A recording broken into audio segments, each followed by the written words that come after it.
Ang title ng aking tula ay pinamagatang Papa.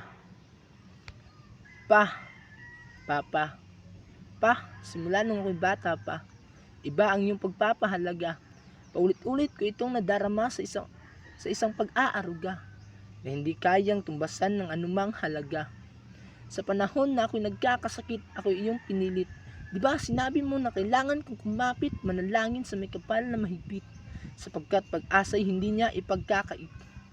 Di mo man sabihin sa akin, ito'y aking napapansin. Di mo man banggitin, alam kong ikinasasaktan din. Nahihirapan, puso mo lumuluha, kaya't ang tangi kong dalangin, Panginoon, ako inyo na lamang kunin.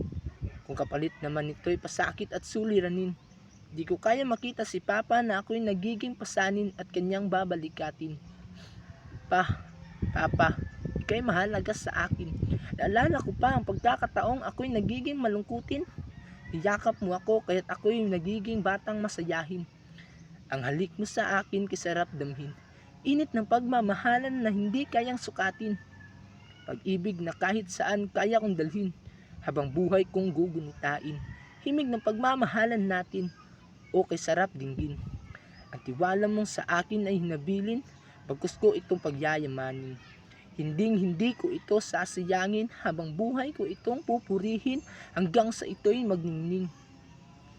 Itong tulang alay ko sa iyo, ika'y isa sa nagiging pahina nito. Laman ka ng aking nobela na hindi maipagkakailang. Ako'y sa iyo at ika'y akin lamang. Ang tulang ito ay para sa magiting kong ama, napakamatiising tao at handang magsakripisyo para sa pamilya.